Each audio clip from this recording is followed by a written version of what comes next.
जिल्हा तालुका किंवा गाव दाखवा ज्याचं नाव श्रीराम नगर आहे किंवा कुठे भगवती नगर दिलेलं आहे आणि चुकून अगर त्या गावाचं आणि तालुक्याचं नाव कुठल्याही हिंदू देवी देवताच्या मागे अगर लिहिलं असेल तर तिकडच्या असलेला गावातला तालुक्यातला हिंदू हे पाकिस्तानचे जिहादी जिवंत त्या लोकांना ठेवतील का?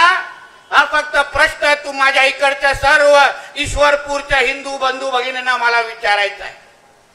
मग आपण हे इस्लामपूर नाव देऊन या जिहाद्यांचा का आपण लाड करायचा? हे फक्त प्रश्न तुम्हाला एक सगळ्यांना मला विचारायचा आहे. यांचे लाड कशाला सहन करायचे? यांचे वेगवेगळी नाटकं कशाला सहन करायचे? आपल्याला कधी हे लोक असं डोक्यावर उचलून धरतात का? कधीच नाही. मग सगळी नाटकं आपणच सहन करायची. ह्यांचे मोहरम आले, ईद आल्या, ह्यांच्या मिरवणुका रात्री 12-12 वाजेपर्यंत चालणार, 3-3 वाजेपर्यंत ह्यांचे डीजे चालणार आणि आमच्या नवरात्री आणि गणेश चतुर्थीच्या मिरवणुका 10 वाजून 1 मिनिटावर चालले तर लगेच आपले शिंगम येतात नोटीस घेऊन, लगेच हळूच नोटीस सरकवतात, आपल्याला हायकोर्टचा नियम दाखवतात. मग कधी खरंच अगर सिंगमगिरी दाखवायची खाद आहे ना तर त्यांच्या त्या ईद आणि मोहरमच्या मिरवणुकीमध्ये नोटीस सरकवून दाखवा. तुमच्या ह्या व्यासपीठावर मी तुमचा सत्कार करून जात. काय बोलला आमचा भरत नावाचा मित्र आता? डॉक्टर बाबासाहेब आंबेडकरांच्या संविधानामध्ये सर्व धर्म समभाव हे लिहिलेले आहे. सर्व धर्म समभाव. आता हे सर्व धर्म समभावचं चूरण हे फक्त हिंदूंनाच दिलं जातं, त्या भडव्यांना कधीच देत नाही. आम्हाला भाईचारा सांगितला जातो. आता कोणाचा भाई आणि कोणाच्या ढोंगणात चारा हे ह्यांनाच माहिती आहे. आम्हाला कधीच देत नाही. सगळे नियम कायदे आम्हीच पाळायचे. सगळ्या संविधानाचा जप आम्हीच करायचा. आणि हे जे बडवे जेव्हा बाहेर येतात जिहादी, तरी ह्या लोकांना कोणच कधी विचारला जात नाही. आता पुण्यामध्ये एक मोर्चा निघाला. तुम्ही काय आमच्या मीडियाच्या मित्रांनी कव्हर केला असेल. पोलीस परवानगी कशी मागितली की आम्हाला सर्व धर्म समभाव मोर्चा काढायचा आहे. सर्व धर्म समभाव. पोलिसांनी आमच्या परवानगी देऊन टाकल्या. ठीक आहे, सर्व धर्म समभाव म्हणजे लफडी होणार नाही, काय होणार नाही, चांगलं आहे. भाईचाराची काही गोष्टी होतील. हे सगळे 300-400 टोपीवाले जमले, गोल टोपीवाले जमले. आपल्या जिल्ह्यात पुणे जिल्हाधिकारी कार्यालयाच्या समोर सगळेजण जमले आणि तिथे घोषणा काय दिल्या? सर्व धर्म समभाव मोर्चामध्ये हे लोकांनी घोषणा काय दिल्या? अल्लाहू अकबर आणि सर तन से जुदा. काय सर्व धर्म समभाव? परवानगी कशी मागितली? आणि मोर्चामध्ये सर्व धर्म भावचे नारा द्यायच्या आणि हे सर तन से जुदा नारा आम्ही ऐकत बसायचा. मी एवढंच त्या सर तन से जुदा बोलणारे इथले कोण भडवे त्यांच्या आले असतील, माझं भाषण ऐकत असतील. माझं भाषण पुरेपूर ऐकतात. मस्जिदीमध्ये आता फक्त बोंग्यावर लावायचंच बाकी आहे, बाकी सगळीकडे चालू आहे, मला माहिती आहे. म्हणून जे माझं भाषण ऐकत असतील, सांग तुझ्या अब्बाला, सांग जाऊन तुझ्या अम्मीला, हे आमचा हिंदू राष्ट्र आहे. इथे तुम्ही सर तन से जुदा अगर घोषणा परत दिल्या तर तुमच्या ढोंगणावर तुमच्या शरीर ठेवणार नाही, एवढी गॅरंटी आज तुम्हा लोकांना देऊन जातो. परत माझ्या महाराष्ट्रामध्ये, माझ्या देशामध्ये सर तन से जुदा अगर घोषणा आम्हाला ऐकायला मिळाल्या तर शुक्रवारी तुमच्या ढोंगणावरती जाणार नाही, एवढी काळजी आम्ही लोकांनी सगळ्यांनी घेऊ. उगाच आमच्या समोर लाड करायचं नाही सर तन से जुदाच्या. तुम्हाला काय वाटतं आम्ही काय नुसतं मोर्चामध्ये येतो का? सगळी तयारीमध्ये आहेत माझी मुलं चारी बाजूने. कुठलाही कडून आल्या ना परत 2 पायावर परत मस्जिदीकडे जाणार नाही, एवढी काळजी आम्ही निश्चित पद्धतीने घेऊ.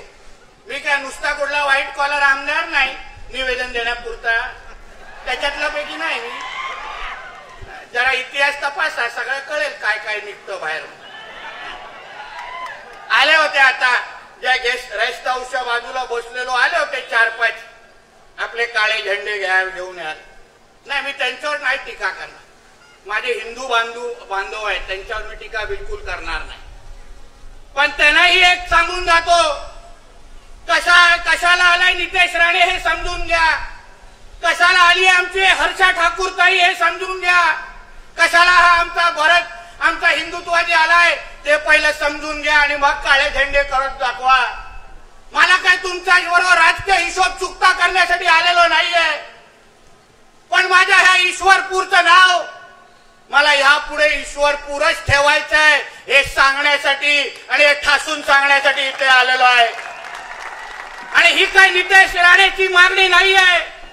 विचारा, ज्यांना सांगलीचा इतिहास माहिती आहे, ज्यांना आमच्या ईश्वरपूरचा इतिहास माहिती आहे, त्याला विचारा.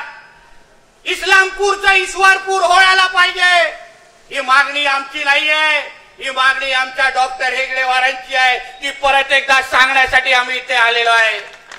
आणि ही डॉक्टर साहेबांची फक्त मागणी नाहीये. ही मागणी आमचे हिंदू हृदय सम्राट बाळासाहेब ठाकरेंची आहे. ती मागणी करण्यासाठी आम्ही इथे आलेलो आहे. आमच्या बाळासाहेबांनी सांगितलेलं की हे इस्लामपूरचा ईश्वरपूर आम्हाला मान्य नाही.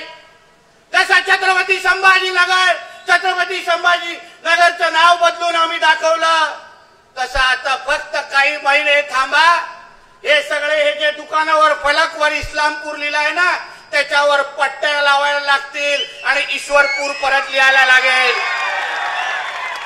म्हणजे माझ्या दुकानदारच्या सर्व माझ्या हिंदू बांधवांना सांगतो, नाव फलक तयारी करून ठेवा, पेंट लागून ठेवा. हे जास्त काळ इस्लामपूर तुमच्या दुकानावर आम्हाला दिसणार नाही. आम्ही ठेवणार नाही. हे आमचं हिंदू राष्ट्र आहे. इथे काय सर्व धर्म समभावची पिपडी आम्ही वाजवत बसणार नाही. आमच्या हिंदू राष्ट्रामध्ये पहिलं हिंदूंची काळजी घेतली जाणार, हिंदूंना प्राधान्य दिलं जाणार आणि मग सगळ्या धर्मांना आम्ही मोजणार. हेच आमचं ब्रीद वाक्य आहे. हे सर्व धर्म समभाव मी मानत नाही. जाऊन सांगा त्या कोणाच्या दुसऱ्या पक्षाच्या व्यासपीठावर जाऊन सांगा, आमच्याकडे सांगू नका. या हिंदू राष्ट्रामध्ये सर्वात पहिले हिंदूंचं हित बघितलं जाणार आणि मग बाकी सगळे मोजले जाणार हे आज सांगून जा. म्हणून कोणीही प्रशासनामध्ये किंवा कुठलाही अधिकारी वाकड्यामध्ये जात असेल ना, मला अरे बाबा नको जाऊ. स्वतःची काळजी असेल ना तर निश्चित नको जाऊ. सरकार कोणाचं आहे बघ. सरकारचा मुख्यमंत्री कुठल्या विचाराचा आहे बघ. सरकारचा उपमुख्यमंत्री कुठल्या विचारायचा आहे बघ. ते बघितल्यानंतर समोर आलेल्या कुठल्या हिंदूवर अगर तू अन्याय करशील तर परत 24 तास पण त्या खुर्चीवर तू राहणार नाही. एवढी काळजी आम्ही निश्चित पद्धतीने घेऊ. नाही परवा आम्हाला कोणाची गेल्या वेळी आलेलो पोलीसमध्ये सांगलीमध्ये याला कोणा वाटलं का माझ्या पोलीस बांधवांना मी धमकी देऊन गेलो. कशाला धमकी देऊ. कशाला त्यांच्या अंगावर चालू माझे आहेत ते. महाराष्ट्र आणि मुंबई पोलिसांवर जेवढा राणे कुटुंबावर विश्वास आहे ना तेवढा अजून कोणावरच असू शकत नाही. विचारा यांच्या वरिष्ठांना कधी. माझे वडील जेव्हा मुख्यमंत्री होते या राज्याचे तेव्हा पोलिसांना सर्वात जास्त घरं देणाऱ्या नारायण राणेचा हा मुलगा आहे नितेश राणे. हे लक्षात ठेवा. कुठल्याही पोलिसांवर आम्ही कधीही वाकड्या नजरांनी पाहू शकत नाही. पण आमची मागणी काय. आम्ही स्वतःसाठी संरक्षण मागतोय का. माझ्या घरात चोरी होते म्हणून हे बोलतोय का. नाही. इकडच्या असलेल्या हिंदू बंधू भगिनी आहेत, माझ्या हिंदू माता भगिनी आहेत, त्यांच्यावर लव जिहाद सारखे प्रकार सुरू आहेत. लव जिहादच्या नावाने हिंदूंची संख्या कमी होते आणि जेव्हा ह्या तक्रारी घेऊन जेव्हा माझ्या माता भगिनीचे आई वडील जेव्हा पोलीस स्टेशन मध्ये जात असतील आणि तिकडे बसलेला जो अधिकारी त्यांना भेटायला पण तयार होत नसेल, त्याची केस पण घ्यायला तयार होत नसेल आणि त्या हिंदू माता भगिनीच्या आई वडिलांची बाजू अगर आम्ही लोकांनी घेतली तर आम्ही पोलिसांच्या विरोधात कसे आहोत हा प्रश्न मला यांना विचारायचा आहे. मी माझ्या धर्मासाठी प्रश्न विचारतोय. मी माझ्या धर्मासाठी लोकांना अंगावर घेतोय. मला कोणावर दुसऱ्याला अंगावर जायची गरज नाही. तुम्ही दिलेली ड्युटी असेल, बसलेला खुर्ची असेल, ती बसलेली खुर्ची आणि दिलेलं पद माझ्या हिंदू समाजासाठी वापरा. हाच नितेश राणे तुमच्या खुर्चीकडे येईल आणि तुमचा नागरी सत्कार करून जाईल, एवढा शब्द तुम्हाला मी इथे देऊन जातो. आम्हाला फक्त तुमच्याकडून एवढीच अपेक्षा आहे. आणि तुम्ही कोणाची बाजू घेताय, कशासाठी घेताय? आमच्या भरतनी काय सांगितलं तुम्ही ऐकलं नाही? काय लिहिलंय त्यांच्या इस्लाम मध्ये, काय लिहिलंय त्यांच्या कुराण मध्ये? अहो, जेव्हा धर्माची बाजू येईल ना, जेव्हा धर्माची पाळी येईल, तेव्हा तो समोरचा जिहादी तुमच्या वर्दीकडे पण बघणार नाही, हे तुम्ही लक्षात ठेवा. तुम्हाला मोजणार नाही तो. त्याला फक्त त्याच्या कुराण मध्ये जे लिहिलेलं आहे की इथे उपस्थित असलेला प्रत्येक हिंदू हा काफिर आहे आणि या काफिराला संपून आम्हाला आमच्या या भारतामध्ये इस्लाम राष्ट्र स्थापन करायचं आहे, एवढंच त्या जिहादीच्या डोक्यामध्ये आहे. त्याला नाही पडलाय का हा एसीपी आहे का डीसीपी आहे का ह्यानी युनिफॉर्म घातलाय, हे त्याला नाही पडलेलं आहे. किती उदाहरण देऊ तुम्हाला, किती उदाहरण. आता हल्लीमध्ये धारावीमध्ये तुम्ही लोकांनी ऐकलं असेल, टीव्हीवर पाहिलं असेल, धारावीमध्ये आमचा एक हिंदुत्ववादी कार्यकर्ता अरविंद नावाचा, त्यांनी काय केलं, फक्त धारावीमध्ये एक अनधिकृत मस्जिद त्यांनी तोडायला लावली. पोलीस चौकीच्या रिझर्वेशनवर, आरक्षणावर ती अनधिकृत चौकी होती, त्यांनी तक्रार केली आणि ती मस्जिद तोडायला लावली, अनधिकृत होती. या जिहादांनी काय केलं, त्या आमच्या हिंदुत्ववादी कार्यकर्त्याला मारून टाकलं. नुसतं मारून टाकलं नाही, पण त्याच्या जेव्हा अंत्यसंस्कारची यात्रा सुरू होती आणि त्या अंत्यसंस्कार यात्रावर हे आमचे पोलीस बांधव जे सुरक्षेसाठी तिथे उपस्थित होते, त्या सगळ्यांवर या जिहाद्यांनी दगड मारायला सुरू केली आणि असंख्य माझ्या पोलीस बांधवांची डोकी फुटली त्या निमित्ताने. तेव्हा मोजलं का तुम्हा लोकांना? तेव्हा विचारायला आले का साहब कौनसा बिर्याणी खाएंगे, चिकन के मटन? नाही विचारायला आले तेव्हा. कारण का तेव्हा त्यांचा धर्माचा विषय होता. त्यांना माहिती होतं त्यांची मस्जिद जी अनधिकृत होती ती या हिंदुत्ववादी कार्यकर्त्यांनी तोडली आहे. तो राग त्यांच्या मनामध्ये होता की हा माझ्या इस्लामच्या विरोधात कसा जाऊ शकतो, आणि म्हणून त्याच्या अंत्यसंस्कारावर दगडी त्यांनी मारली आणि आमच्या पोलीस बांधवांकडे पण त्यांनी पाहिलं नाही. हे असे जिहाद्यांना आपण मदत करणार आहोत, अशा जिहाद्यांची आपण लाड करणार आहोत. अहो, आझाद मैदानवर जेव्हा त्या रजा अकॅडमी नावाच्या एक दहशतवादी संघटनेचा मोर्चा निघालेला आणि तिथे जेव्हा दगडफेक सुरू झाली, विचारा माझ्या पोलीस बांधवांना किंवा माझ्या पत्रकार मित्रांना विचारा, सांगतील तुम्हाला. असंख्य तिकडच्या पोलीस लेडीज कॉन्स्टेबलवर हे जिहादी अंगावर चढून गेले, चालून गेले, त्यांचे कपडे फाडले. असे नालायक आणि भडवे आहेत ते लोक. म्हणून तुम्हाला सांगतो, बाजू कोणाची घ्यायची एक लक्षात ठेवा. 93-92च्या दंगलीनंतर विचारा तुमच्या वरिष्ठांना, तेव्हाचा अगर हिंदू जागृत नसता तर आज मुंबईवर हिरवे झेंडे तुम्हाला दिसले असते. तेव्हा अगर बाळासाहेब ठाकरे मुंबईमध्ये नसते तर आज एकही हिंदू तिथे जिवंत नसता. अशी परिस्थिती मुंबईची झाली असती. मग आम्ही आमच्या धर्मासाठी बोलायचं नाही, आम्ही आमच्या धर्मासाठी आवाज उचलायचा नाही, आणि मग आम्ही अगर परखड बोलायला लागलो, आम्ही अगर सत्य बोलायला लागलो, तर मग आम्हाला तुम्ही नोटीसेस देता, आमच्यावर तुम्ही केसेस टाकता, आमचा आवाज दाबण्याचा प्रयत्न करता. अगर तुम्ही आम्हाला बोलायला दिलं नाही, आज अगर इथे उपस्थित असलेल्या हिंदू समाजाला अगर आम्हाला जागा करायला दिलं नाही, तर एक दिवस तुमचा फक्त नाव इस्लामपूर राहणार नाही, पण तुमच्या इकडे इस्लामपूर मध्ये लोक भगवा झेंडा पण ध्वज फडकवण्यासाठी पण भीते घाबरतील. अशी परिस्थिती तुमच्या इकडच्या भागाची होऊन जाईल. असंच झालेलं आमच्याकडे एक ज्वलंत उदाहरण तुम्हाला देतो. ठाणा जिल्हा आहे, ठाणा ग्रामीण. या ग्रामीण भागामध्ये पडगा नावाचं गाव होतं. पडगा तुम्ही कदाचित ऐकलं असेल, पडगा नावाचं गाव. असंच हे लोकांनी हळूहळू पहिलं ट्रान्सपोर्टच्या नावाने मुसलमान पहिले घुसले, मग फळ विक्रेते बनायला सुरू झाले, मग आमच्या माता भगिनींच्या साडी विकण्याच्या नावाने बाजारपेठात उभं राहायला लागले. मग आपण हळूहळू ते 5%, 10%, 15%. आज तुम्ही त्या पडगा गावामध्ये जाऊन विचारा, त्या पडगा गावाचं नाव बदलून त्या लोकांनी अल शाम करून टाकलंय आणि तिथे औषधाला पण एक हिंदू सापडत नाहीये. तुमच्या ठाणा भागाच्या ग्रामीण भागामध्ये जाऊन बघा. आता अगर आपण बोललो नाही, आता अगर आम्ही तुम्हाला जागृत केलं नाही, तर फक्त नावात इस्लामपूर राहणार नाही बांधवांनो. हे आपले मंदिरं तोडून टाकतील, आपल्याला पूजा प्रार्थना करण्यापासून थांबवतील, आपल्या हिंदू सण इथे थांबवून टाकतील, भगवा फडकवण्यामध्ये हे लोक आपल्या ईश्वरपूरमध्ये बंदी आणतील. अशी परिस्थिती तुमच्या इथे निर्माण होईल. तुम्ही फक्त स्वतःला प्रश्न विचारा की तुमच्या डोक्यावरचा भगवा तुम्हाला किती वर्ष डोक्यावर तुम्हाला ठेवण्याचं स्वातंत्र्य पाहिजे. तुम्ही बांगलादेशमध्ये बघा काय चाललंय. आमच्या भरतजी तुम्हाला विश्लेषण करून सांगितलं. तिथे हिंदूंचे ठेचून ठेचून मारतायत. तिथे विचारतायत का हिंदूंना मारण्या अगोदर, अरे बाबा तू मराठा आहेस का ओबीसी आहेस?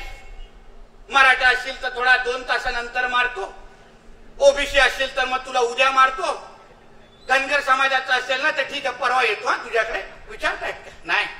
हिंदू आहे ना मारून टाका त्याला. अशा पद्धतीचा कार्यक्रम त्या बांगलादेशमध्ये सुरू आहे. आणि आपण इथे काय करतोय आपल्या भारत देशामध्ये? अहो त्या लोकांना जेव्हा आरक्षण पाहिजे असतं तेव्हा फक्त मागणी करतायत आम्हाला मुस्लिम आरक्षण द्या. कधी विचारलंय का, कधी ऐकलंय का कुठल्याही मुस्लिम नेत्याला मागणी करताना की आम्हाला पसमंदा समाजासाठी आरक्षण द्या? विचार ऐकलाय का? जेवढी जाती आपल्यामध्ये आहेत, हिंदूंमध्ये आहेत, तेवढ्याच जाती त्यांच्यामध्ये पण आहेत मुस्लिम समाजामध्ये. पण कधीही मुसलमान नेता तुम्हाला मागणी करताना दिसणार नाही की मला ह्या जातीसाठी आरक्षण द्या. तो फक्त एक वाक्यात मागणी करतो की मला मुस्लिम धर्मासाठी आरक्षण द्या. हे आपण लोकांनी शिकलं पाहिजे. याच्यावरून आपले डोळे उघडले पाहिजे. हे लव्ह जिहाद आणि लँड जिहाद म्हणजे काय आहे? हे कसलं षडयंत्र आहे? अहो या लव्ह जिहादच्या नावाने आमच्या ह्या भगिनींना नाव बदलून फसवायचं. लग्न अगोदर सांगायचं माझं नाव आशिष आहे, हिंदू नाव सांगायचं. आणि लग्न झाल्यानंतर जेव्हा माझी हिंदू बहीण त्याच्याशी लग्न करते, संसार सुरू करते, आणि मग अचानक तिला कळतं अरे पासपोर्टवर आणि आधार कार्डवर तर हा त्याचं नाव आशिष नाहीये, हा तर कोणता तरी अल्ताफ निघालाय. आणि मग तिला वाटतं आता मी काय करायचं? तो मग तिला जबरदस्ती करायला सुरू करतो की तुला माझ्यावर संसार करायचा असेल तर तुला तुझा हिंदू धर्म सोडायला लागेल, तुला तुझ्या हिंदू देवी देवतांचे सगळे फोटो घरातून काढायला लागतील, तुला तुझं नाव बदलायला लागेल आणि तुला मुसलमान आणि इस्लाम स्वीकारायला लागेल. माझा साधा प्रश्न ह्या निमित्ताने या जिहादांना आहे, तुम्हाला आमच्या कुठल्या हिंदू भगिनीची अगर लग्न करायचंय तर तिचा धर्म कशाला बदलायला पाहिजे? तिचं नाव तुला कशाला बदलायला पाहिजे? ती जशी आहे हिंदू म्हणून तिला स्वीकार, तरच तुझ्या प्रेमाला अर्थ आहे, आम्ही स्वीकारू. नाहीतर तू लव्ह जिहादच्या निमित्ताने आमच्या हिंदू समाजाला संपवण्याचं काम, आमच्या हिंदू समाजाच्या संख्या कमी करण्याचा कार्यक्रम या लोकांचा सुरू आहे बांधवांनो. हे ना 2047 पर्यंत आपल्या या भारत देशाला ह्याला कोणा इस्लाम राष्ट्र बनवायचं. आणि इस्लाम राष्ट्र अगर ह्यांना बनवायचं असेल तर मग त्याचा एकमेव मार्ग आहे की हिंदूंची जनसंख्या कमी करून टाका. आणि मग हिंदूंची जनसंख्या कमी करायची असेल तर मग लव्ह जिहादचे प्रकरण वाढवा, लँड जिहादचे प्रकरण वाढवा, मशिदी बनवत जावा, ह्यांच्या मंदिरांच्या बाहेर अतिक्रमण करा आणि चादरी टाकायला सुरू करा आणि विषय संपून टाका. मला आश्चर्य वाटतं छत्रपती शिवरायांच्या बाबतीमध्ये आज महाराष्ट्रामध्ये एक वेगळ्या पद्धतीचं राजकारण सुरू आहे. वेगळ्या पद्धतीचं राजकारण सुरू. आमच्या सिंधुदुर्गामध्ये जी काय घटना घडली ती कुठल्या शिवप्रेमीला आवडलेली नाहीये. प्रत्येक जण त्याच्यातून दुःखी आहे, प्रत्येक जणाला वेदना झालेला आहे. तो जो कलाकार आपटे नावाचा आहे त्याला पोलिसांना सोडल्यानंतर त्याला एक दिवस शिवप्रेमी म्हणून आम्ही निश्चित पद्धतीने आपटणार, एवढा शब्द तुम्हाला मी आजच्या निमित्ताने देतो. त्याला नाही सोडणार आम्ही, तो कोणाचाही कसलाही असेल तर त्या आपट्याला आपटल्याशिवाय आम्ही नाही गप्प बसणार. पण मला आश्चर्य वाटतं शिवप्रेमी म्हणून आजकाल जे बोंबलणारे लोक आहेत, तिथे जाऊन भेट देणारे जे लोक आहेत, नेते मंडळी आहेत, ते आमच्या विशालगडवर झालेल्या अतिक्रमणावर कधी थोबाड उघडताना दिसलं नाही. कधीच दिसले नाही.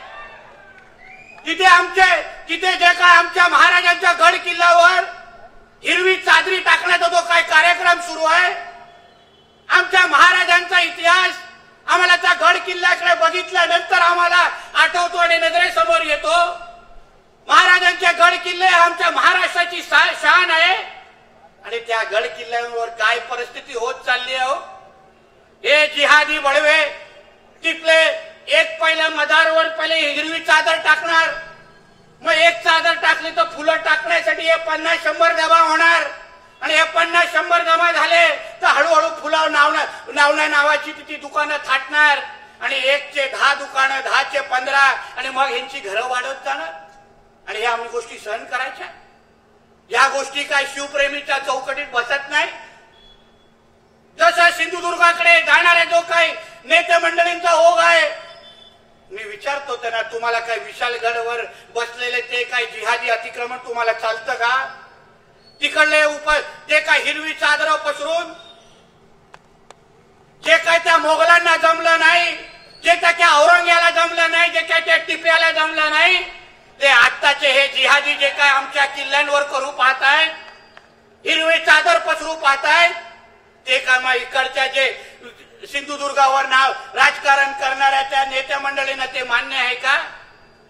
आम्ही कशाला सहन करायचे आमच्या विशालगडवरती अतिक्रमण? अगर वेळेत सरकारने आणि शासनाने प्रशासनाने अगर ते काढलं नाही ना, मग एक सकाळी बुलडोजर आम्ही घेऊन जाऊ आणि अशी घाण साफ करून टाकू ना, एक झोपडी मुसलमानांची तिथे ठेवणार नाही. हा शब्द तुम्हाला देतो, एक ठेवणार नाही. ठेवायची का आम्ही? ठेवायची का तिकडचे त्या लोकांची हिरवी चादर? मग आवाज करा ना, जोरात काढला पाहिजे त्या बोंग्यापर्यंत. ही जी काय मस्ती ह्यांची जी चालली आहे, म्हणजे ह्यांच्याबद्दल काय बोललं, ह्यांच्या जिहादांनी आमच्या लव जिहादचं प्रकरण काढलं तर हे लोक कोण काय बोलत नाही. पण कुठलाही हिंदूने अगर काही चूक केली तर लगेच हे लोक सगळी बुडाखाली आग लागली सारखे आमच्या मागे येतात. बांधवांनो, ह्या गोष्टी तुम्ही बारकाईने लक्ष ठेवला पाहिजे. आमच्या ह्या ईश्वरपूरला जोपर्यंत आपण ईश्वरपूर हे नाव देत नाही तोपर्यंत तुमच्या कोणाच्याही तोंडातून इस्लामपूर हा शब्दात निघाला नाही पाहिजे. आणि कोणी अगर चुकून तोंडातून अगर इस्लामपूर काढला तर त्याच्या थोबडाखाली 2 कानाखाली काय खेचा आणि त्याला सांगा, अरे पहिला ईश्वरपूर बोल आणि मग तुला पुढे जायला देतो. दाखवा ही आक्रमकता, दाखवा ही कडवटपणा. अगर हिंदू म्हणून अगर आपण ही कडवटपणा दाखवली नाही तर या जिहाद्यांना पण कळणार नाही की हे आता इस्लामपूर जास्त काळ राहू शकणार नाही. आम्हाला आमच्या या हिंदू राष्ट्रामध्ये पाकिस्तानचा कुठलाही चिन्ह ठेवायचं नाहीये. आम्ही इथे फक्त डॉक्टर बाबासाहेब आंबेडकरांचं संविधानच मानतो. आम्हाला काय शरिया कायद्याचे लाड करायची काय गरज नाहीये. तुम्हाला त्या शरियावाल्यांची चाटायची असेल ना तर जावा त्या पाकिस्तानमध्ये, परत यायची हिंमत करू नका. आमच्या ह्या देशामध्ये राहायचं असेल तर इथे फक्त डॉक्टर बाबासाहेब आंबेडकरांचंच संविधान मानायला लागेल, एवढं सरळ स्पष्ट आहे. त्याच्या पलीकडे आम्ही कोणाचं काय ऐकणार नाही. म्हणून हिंदू बंधू भगिनींनो आणि माझ्या तरुण मित्रांनो, थोडा आपल्यामधली ही धमक, ही ताकद आपल्याला दाखवण्याची, आपल्याला आता संधी सोडायची नाहीये. यांचे लाड जास्त सहन करायची गरज नाही. कोणी काही तुम्हाला धमकवत असेल, दबाव टाकत असेल, त्याचा फक्त मला फोटोग्राफ आणि नंबर माझ्या व्हॉट्सअपवर पाठवा. तो परत तुम्हाला त्या जागेवर दिसणार नाही, एवढा शब्द तुम्हाला आज देऊन जा, शब्द देऊन जा. जास्त ह्यांच्या लोकांची लाड काय सहन करायची गरज नाही आपल्याला. आपल्या हिंदू राष्ट्रामध्ये आपलं हिंदुत्वादी सरकार आहे. देशाचे पंतप्रधान हे कडवड हिंदुत्वादी आहेत. राज्याचे मुख्यमंत्री आमचे कडवड हिंदुत्वादी आहेत आणि आमचे गृहमंत्री हे पण कडवड हिंदुत्वादी आहेत. हे आमच्या पोलीस खात्याने व्यवस्थित लक्षात ठेवावं. लक्षात ठेवा, कुठेतरी डायरीवर नोंद करून ठेवा. कधी कधी काय विसरायला होतं ना, कोणाचा चुकून फोन आला तर आपण कधी कधी विसरतो, म्हणून डायरीवर लिहून ठेवा की आमचे गृहमंत्री देवेंद्र फडणवीस साहेब आहेत आणि ते कट्टर हिंदुत्वादी आहेत. मग परत परत आम्हाला इथे येऊन असं सुनवायला लागणार नाही. म्हणून आपल्याला सांगतो, हे जे काय आता हे मस्जिद बनवण्याचा जो काय कार्यक्रम इथे सुरू आहे ना, मी इकडच्या प्रशासनाला सांगेन, जे अनधिकृत मस्जिद आणि मदार कोणी इथे ह्या आमच्या ईश्वरपूर मध्ये बांधले असतील ते तुम्हाला अगर जास्त वेळ तुम्हाला ठेवता येणार नाही. वेळेत ते मंदिर आणि मस्जिद इथे डेमॉलिश करून टाका, नाहीतर ते काम आमचे हिंदुत्ववादी कार्यकर्ते एक दिवस हातात घेतील आणि तुम्ही काही करू शकणार नाही. इथे फक्त आमच्या कुठल्याही मंदिर असतील तेच दिसलं पाहिजे. अनधिकृत एक मस्जिद आम्ही इथे सहन करणार नाही, उगाच कोणाचे लाड सहन करणार नाही, हे या प्रशासनाने इथे लक्षात ठेवलं पाहिजे. म्हणून ह्या निमित्ताने तुम्हाला जाता जाता एवढंच सांगेन, जास्त वेळ बोलणार नाही. 2 वाजायला आले आणि उगाच पोटात कळकळ लागली मग मला जास्त शिवाय पडत, मग त्या नादात मी पडणार नाही. मी एवढंच तुमच्याकडून अपेक्षा व्यक्त करणार, तुम्ही फक्त विश्वास ठेवा, तोंडातून फक्त ईश्वरपूर बोलायला सुरू करा. आम्ही येणाऱ्या काही महिन्यामध्ये जसं छत्रपती संभाजीनगरचं नाव बदललं तसं लवकरच ईश्वरपूरचा GR घेऊन तुमच्या ईश्वरपूरमध्ये येऊन दाखवतो. आपल्या विचाराचे लोकप्रतिनिधी इथे निवडून गेले तर आपल्या ईश्वरपूर लवकरात लवकर इथे येईल हे तुम्हाला मी शब्द देऊन जातो. सरकार पातळीवर काम सुरू झालेलं आहे, प्रक्रिया सुरू झाली आहे, फक्त GR छापण्याचा विषय राहिलेला आहे, तो पण लवकर येईल. म्हणून हे इस्लामपूर वळवळ करणारे काही असतील दाढी कुरवळणारे वाले ना, त्यांना पण सांगतो वेळेत वस्तारा फिरवा आणि लावून टाका हिंदू नाव, काय विषय नाही, काय विषय नाही. तुमचे काय इथे लाड करायला आम्ही लोक काही इथे बसलेलो नाही. कशाला राहता इस्लाम मध्ये जास्त, या आमच्या हिंदू धर्मामध्ये गाजत वाजत तुमचं स्वागत करू. तसे काय मोजकेच आहे, 10, 15, 14, 15%. एकदा फक्त मोठ्या संख्येने हिंदू बाहेर निघाले ना, कधी चिरडले जातील कळणार पण नाही आपल्याला, अशी अवस्था आहे लोकांची. कधी चिरडले आणि मग चिरडताना ना अब्बा वाचवायला येईल ना आम्ही वाचवायला येणार, काय फायदा मग. म्हणून उगाचची वळवळ आमच्या इथे करू नका. कोण तुम्हाला कुठेही संरक्षण देत असेल तो काय आमच्या रेंजच्या बाहेरचा माणूस आहे, समजून घ्या. आमच्यावर जास्त तुम्ही लोकांनी मस्ती केली तर फक्त कायद्याचं पालन फक्त वेळेतच आम्ही करणारे लोक आहोत. त्याच्या पलीकडे पण जाऊन आमच्या हिंदू धर्मासाठी आम्हाला शस्त्र उचलण्याची पण मुभा दिली आहे, हे तुम्ही लक्षात ठेवा. तुम्ही तुमच्या इस्लामसाठी टोकावर जाऊ शकता तर आम्ही आमच्या हिंदू धर्मासाठी पण टोकावर जाऊ शकतो, हे तुम्ही नोंद करून ठेवा, हे सांगून जातोय. तुम्ही विचारांची भाषा अगर विचारांनी लढवत असाल तर आम्ही पण विचारांनी उत्तर देऊ. पण तुमच्या हातात अगर चॉपर आणि बंदूक दिसली तर आमच्या पण गाड्या काय खाली आणल्या नाहीयेत, हे पण तुम्ही लक्षात ठेवा, हे पण लक्षात ठेवा. म्हणून यापुढे कोणीही काय कुठलाही आमच्या आता सणासुदीच्या वेळी मी इकडच्या पोलीस प्रशासनाला आणि जिल्हा प्रशासनाला सांगतोय, जे नियम तुम्ही ईद आणि मोहरमसाठी लावणार, जे डीजे आणि म्युझिक तुम्ही ईद आणि मोहरमच्या वेळी लावणार, ते जेवढ्या वेळी वाजणार तेवढ्याच आमच्या गणेश चतुर्थी आणि नवरात्रीची मिरवणुका चालणार. त्या लोकांनी अगर 1 वाजेपर्यंत डीजे लावला तर आमच्या पण गणेश चतुर्थीची मिरवणूक 2 वाजेपर्यंत वाजणार, हे लक्षात ठेवा. आमच्याकडे घेऊन यायच्या नाही नोटिसेस, पहिला त्यांना नोटिसेस द्या आणि मग आम्हाला देऊन दाखवा. येणाऱ्या ते 1.5-2 महिन्याचे जे हिंदू सण आहेत, कुठल्याही हिंदू सणामध्ये कोणीही कुठल्या पद्धतीचे वैद्य आणले, कोणीही दगडफेक किंवा कुठल्या पद्धतीची मस्ती केली तर तुमच्या सगळ्यांचे मोहल्ले माहिती आहेत आम्हाला. एक तुम्ही लक्षात ठेवा, प्रत्येकाचे नाव आणि आधार कार्ड घेऊन तुमच्या ढुंगणावर वस्त्र फिरून जाऊ सोडणार नाही कोणालाही, लक्षात ठेवून जा. म्हणून जास्त वळवळ आमच्या इथे ईश्वरपूर मध्ये करायची नाही. इथे प्रत्येक हिंदू सण हे जल्लोषातच साजरा झाला पाहिजे. इथे जे काही नियम सगळ्यांना लागतात तेच नियम आम्हाला लोकांना लागले पाहिजे आणि त्याच पद्धतीने आम्ही चाललो पाहिजे. म्हणून कुठल्याही पद्धतीची अडचण होता कामा नये, एवढंच या निमित्ताने मी सांगतो. आपल्याला पुढे अगर हिंदू म्हणून अभिमानाने अगर जगायचं असेल आपल्या ईश्वरपूर मध्ये तर मग आपले विचारायचे लोकांबरोबर फिरायला सुरुवात करा. आपले निशिकांत पाटील भोसले जी असतील, आमचे सम्राट माणिक असतील, यांच्यासारखे लोक बरोबर ठेवलेत तर कोणी तुम्हाला का वाकड्या नजरेने पाहणार नाही. एवढे शब्द तुम्हाला आजच्या निमित्ताने देऊन जातो. तुम्ही फक्त एक विश्वास ठेवा. अहो तुम्हाला का लागतो नितेश राणे येऊन यांची जिहादांची फाडण्यासाठी? आहेत माझ्यासारखे असंख्य, आहेत वस्त्र फिरवणारे खूप काय. फक्त कला माझ्याकडे दिलेली नाही. ट्रेनिंग पाहिजे असेल तर आहे आपल्याकडे, त्याची तुम्ही चिंता करू नका. या सांगलीवर आपल्या गुरुजींचा आशीर्वाद आहे म्हणून त्याची तुम्ही चिंता करू नका. आपण सगळेजण एकत्र